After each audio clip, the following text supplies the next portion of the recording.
And I'd like to say a few words about that as I see it today.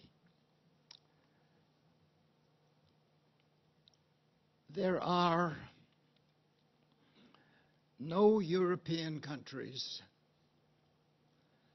whose births equal their deaths. Clearly, that has an implication on the population of those countries. Simultaneously,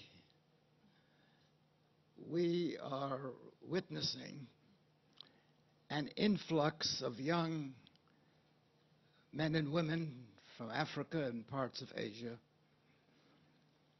moving into Europe looking for employment opportunities. The obvious result of all of this is increased influence of Muslims into Europe. We're seeing increasingly signs of that development and of that shift in populations. And we are also learning that wherever there are Muslims, there is a determined plan and effort to see to it that there are places of worship for those Muslims in whatever communities they may live in. And the consequences of that are quite clear, it seems to me, and should be evident to all of us.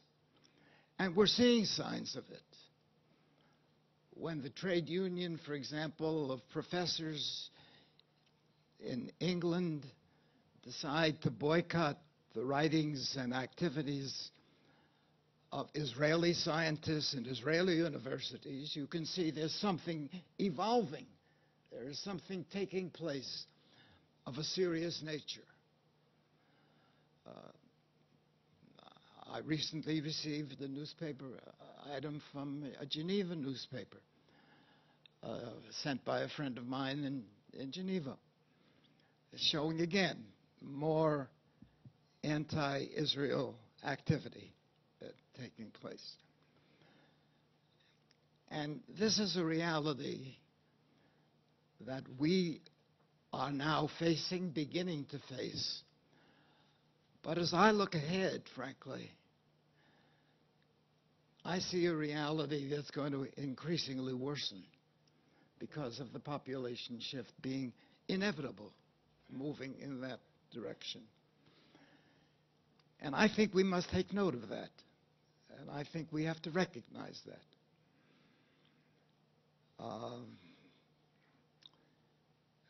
Now,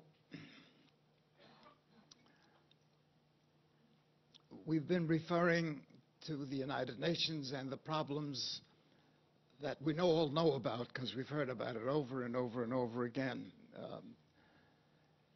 The impact on the United Nations of this development is obviously not for the better, but for the worse.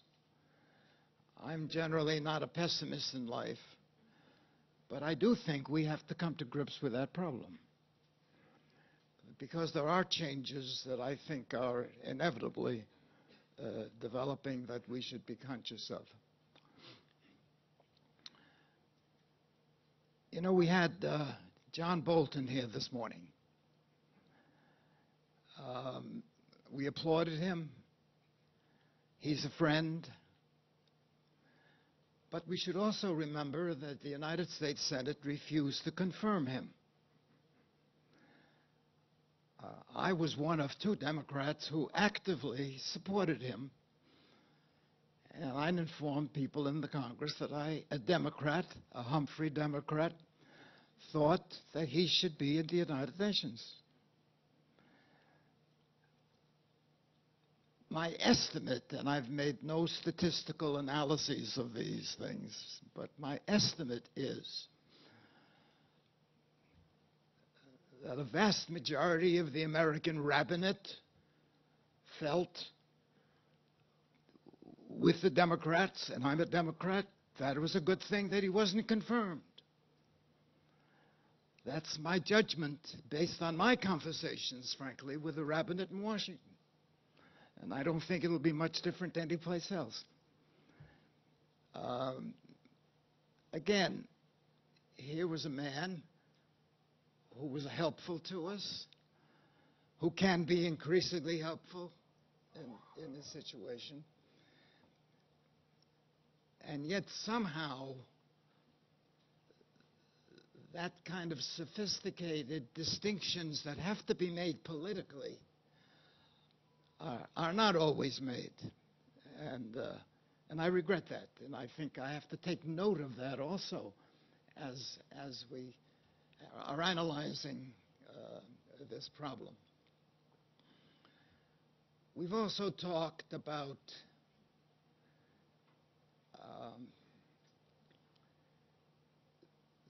the organization of the United Nations.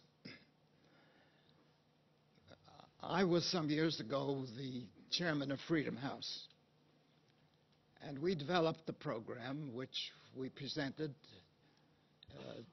to the administration at the time,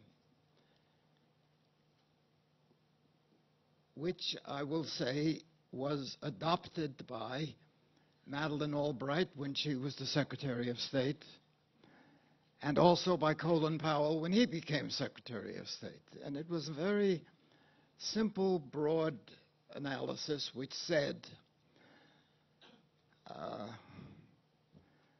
you know, the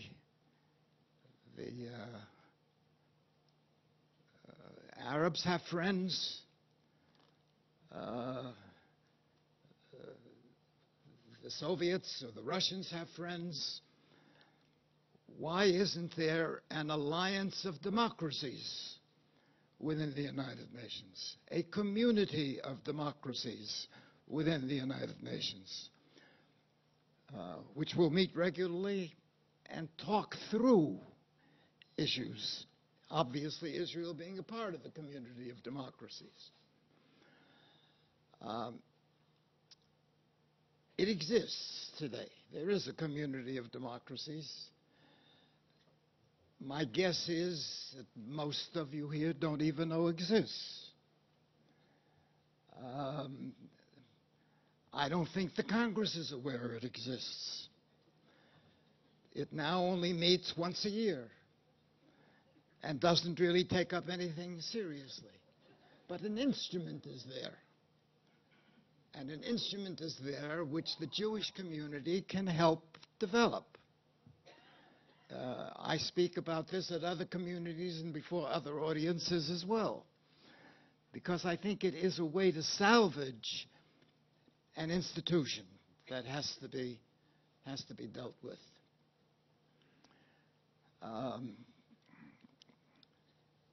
Now, the United Nations, and let me give you some thoughts that crossed my mind as I was here this morning and listening to the efforts. Years ago, when Arthur Goldberg was representing the United States at the United Nations, I would occasionally come up to visit with him and do a chore or two, because we were friends, without pay, doing a chore or two and be helpful. And I remember once walking with him through the corridors of the United Nations, and as we passed one person, he'd say, he's a delegate from X country, some African or Asian country. And then he'll say, he's being paid by the East Germans. And some other delegate being paid by the Soviets. And Arthur explained to me very properly and responsibly, and Arthur would say, look, living in New York is a very expensive situation. And here they send these people in, and it's difficult for them to find places to live had an adequate rent that they